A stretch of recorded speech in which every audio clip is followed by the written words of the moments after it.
ओम श्री परमात्मे नमः। ओम श्री सत्य गुरुदेवाय नमः।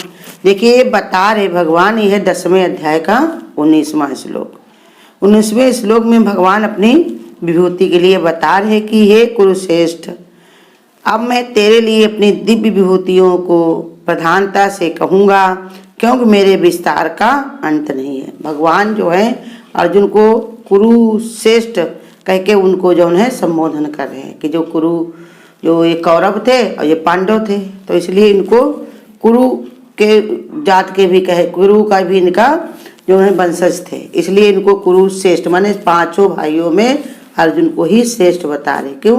क्योंकि भगवान की बात सुन रहे, समझ रहे, इनकी समझ में आ रही। भगवान उसको ही बताते हैं जिसकी बात समझ में आती है।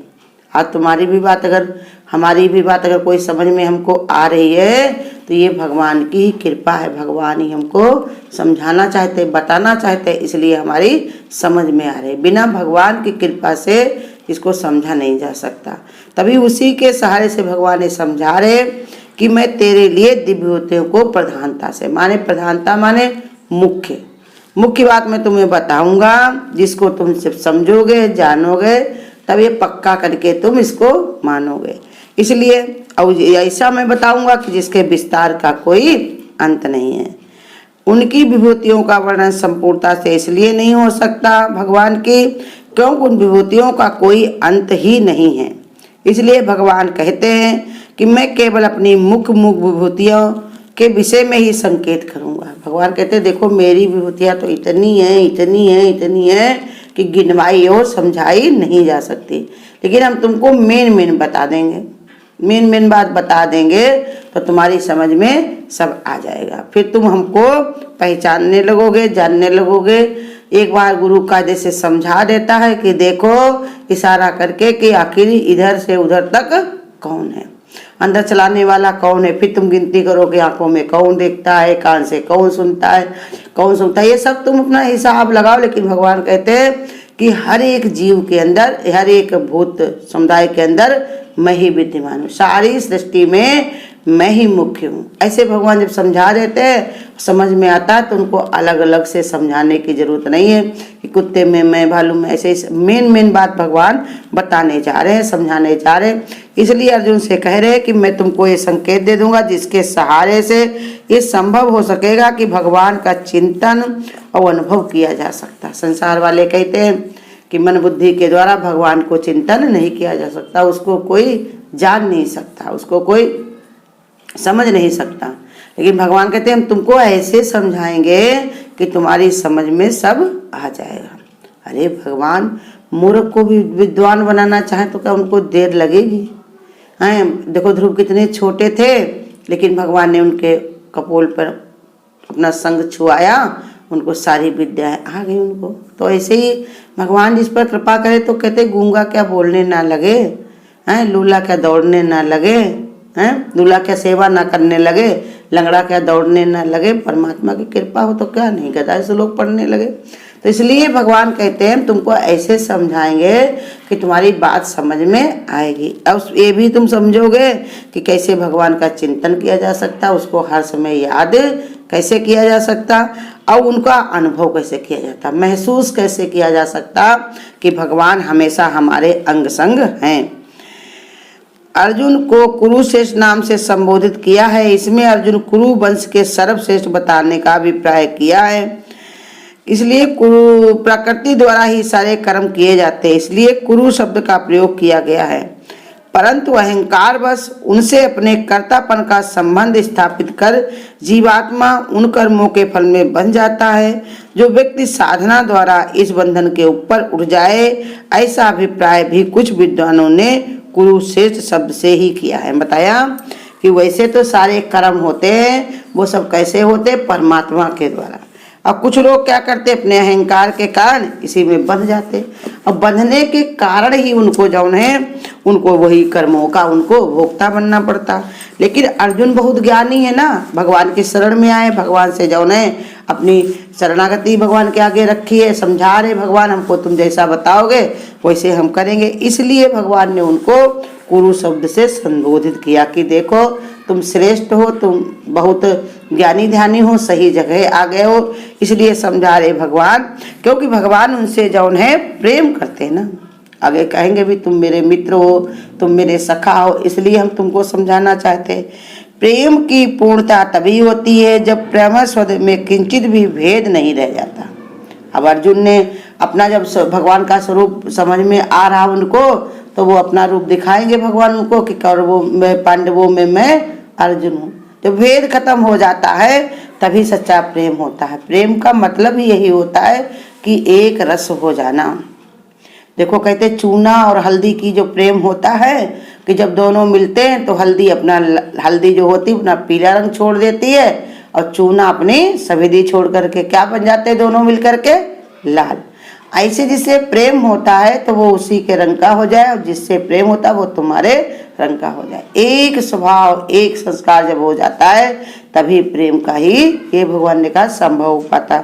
तो यही कहते पूर्णता तभी होती जब प्रेम स्वरूप में किंचित भी भेद नहीं रह जाता, छिपाने योग्य कुछ अपने में दिखता ही नहीं। ये भी बता रहे प्रेम का मतलब ये भी होता है जिससे प्रेम हो जाता है उससे कुछ छिपाने की जरूरत नहीं पड़ती। क्यों? क्योंकि छिपने वाला है ही नहीं। जब तुम उसको अपने अंदर हर समय महसूस करते हो तो उससे क्या छिपेगा। तुम्हारे समझदार तो दूर से ही पहचान लेगा, तुम्हारा दिल की बात बता देता है असली नकली चेहरा। सच्चा मित्र जो होगा, सच्चा प्रेमी होगा, वो तुम्हारा चेहरा देख करके ही पहचान लेगा कि देखो जो है इसके मन में क्या है। तो इसलिए समझा रहे भगवान कि हम तुमसे प्रेम करते इसलिए हम तुमको विशेष विशेष बातें बताएंगे जिससे तुम हमेशा हमको ही अपने अंग संग अपने नियर डियर ही देखोगे। हर समय तुम्हारी ऐसी बुद्धि बनी रहेगी कि एक भगवान के अलावा दूसरा और कुछ नहीं है। तो कहा सर्वत्र प्रेमास्पद प्रभु का ही है, ऐसा देखना ही अहंकार का समर्पण है। कहा हर सर्वत्र प्रेमास्पद प्रभु का ही है, ऐसा देखना ही अहंकार का समर्पण। जो ध्यान योग की साधना में तत्पर है उन्हें ही अकेले होना, मौन होना, शांत होना, शून्य चेतना की अनुभूति में ठहरना आवश्यक होता है। कहते जब हर समय परमात्मा को ही देखना, ये अहंकार करो ना अपने मन में कि एक भगवान के अलावा दूसरा और कुछ है नहीं, हर जगह परमात्मा ही परमात्मा व्याप्त है। ऐसे के लिए उसको ध्यान योग में तत्पर होना चाहिए। कहा ये स्थिति कैसे बनती है जब तुम्हारा ध्यान देना पड़ता। देखो माँ बच्चे को प्रेम करती है तो कितना ध्यान देती है, चाहे कोई भी काम कर रही हो लेकिन उसका ध्यान कहाँ रहता है, अपने बच्चे पर कि मेरा बच्चा अब इस समय कहीं रो न दे, कहीं भूखा न हो, कहीं बिस्तर से गिर न जाए। कैसे भी काम करती रहेगी लेकिन उनका ध्यान अपने बच्चे पर दूर रहेगी, फिर भी उसको पता रहेगा कि जौन है बच्चा मेरा कहीं रो न जाए। उसको सुनाई पड़ता रहेगा, कोई और नहीं सुन पाएगा लेकिन वो सुन लेगी क्योंकि उसका ध्यान केंद्रित है। तो संसार में तो इतना ध्यान धरते हो, अब परमात्मा से भी भगवान ने बताया ऐसे ध्यान रखो, विचार बना लो परमात्मा कहीं नहीं है, हर जगह विद्यमान है। परमात्मा से कोई जगह खाली नहीं है। तो कहते इसलिए परमात्मा का ध्यान योग जुड़ा रहे और हमेशा साधना में तत्पर रहो। अगर तुम्हारा मन इधर उधर चला भी जाए तो तुरंत उसको घुमा करके परमात्मा में लगाने के लिए तुम तैयार हो। ये काम तुमको ही करना पड़ेगा, कोई और नहीं कर सकता। जैसे डॉक्टर तुमको दवाई दे देता है लेकिन नियम संयम से खाना तुमको ही पड़ता है, उसके लिए तुम तैयार होकर बैठ के अपना टाइम देख करके आराम से खाओ। ऐसे ये गुरु हमको समझा देता है कि मन का तो काम है इधर उधर जाना, लेकिन तुम्हारा काम होना चाहिए उसको बार बार भगवान में लगाना। तो इसलिए कहा उसको तत्पर होना चाहिए। उन्हें भी अकेले होना, मौन होना, शांत होना, शून्य देखना, चेतना में अनुभूति में ठहरना आवश्यक होता। कहते देखो तुम भीड़ भाड़ में अगर चाहो कि हम बैठकर भगवान का भजन करें तो गुरु कहते तुम्हारे लिए ये कठिन होगा क्योंकि तुम्हारा मन इधर उधर बिखरेगा। उसके लिए तुमको पहले अपने अकेले माने एक परमात्मा में ही रमना है। मौन होना, जबान की मौन से ही धीरे धीरे तुम्हारे मन भी मौन होने लगेगा। जब बहुत तब समाधि हो जाती है, वह काफ़ी दिन तक अपना इसी में रमा रहता है तो धीरे धीरे अंदर से भी मौन तानने लगती। समझ में जब आता है कि अनहोनी नहीं होती और होनी कभी टलती नहीं है, तो फिर उसके अंदर मौन आता कि हमारे सोचने से, हमारे चिल्लाने से, हमारे कहने से क्या होगा। तो इसलिए वो कहते होता है और शून्य चेतना की अनुभूति में ठहरना गुरु कहते ये जब इसके लिए जरूरी होता है, जब सुनता में आओ माने रजोगुण तमोगुण, रजोगुण सतोगुण और तमोगुण से सबसे ऊपर होकर के चंद्र बिंदु के ऊपर जो शून्य होती है, इस बिंदु पर आकर के ठहर जाओ कि हम कुछ नहीं करने वाले, सब परमपिता परमात्मा से ही होता है, वही करने वाला, वही सर्वाधार है। ऐसे मन को गुरु कहते बता करके, समझा करके, अपनी चेतना में जागृत करके एक परमात्मा में ही ठहरना बहुत ही आवश्यक है। प्रेम योग का ध्यान योग ही अहंकार को विसर्जित करने का उपाय है। कहते प्रेम योग में ध्यान योग लगा करके यही अहंकार करो कि मैं आत्मा हूँ, इसी का ध्यान करके ही अपना योग लगाओ और बार बार परमात्मा में ही इसको अपने को विसर्जित करो, अपने जीव भाव को, अपने मन को बार बार परमात्मा में ही विसर्जित करो, माने उसी में मिलाओ। यही उपाय सबसे ज्यादा श्रेष्ठ है। शुद्ध चेतना आत्मा का मनोमय होना भोगी बनाता है और मन का समेट कर आत्मा में ही होना समाधि योग बनाता। कई जब आत्मा तुम्हारी चेतना शुद्ध होती है, मनोमय तुम्हारा जब योगी बनता है तो तुमको जौन है कितना जौन है शांति मिलती, समाधि लगती। अब वही गुरु कहते तुम्हारा जो मन ये भोगी बनता है तो मन को कभी भी समाधि नहीं लगेगी।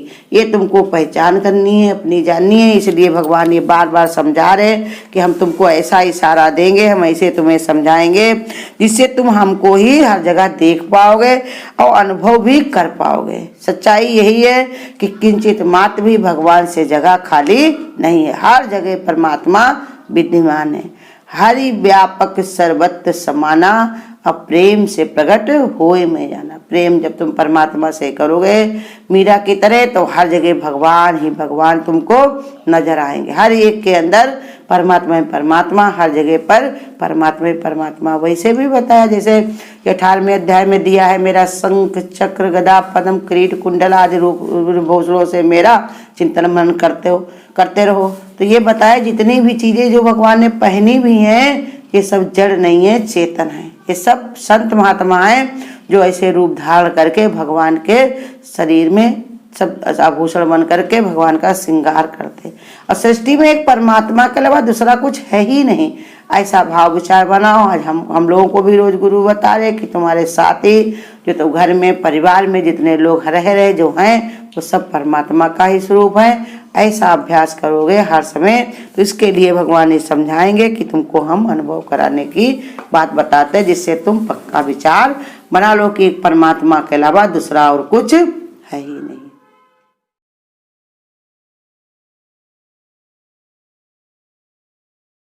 ईश्वर की भक्ति को दिल से न जुदा करना,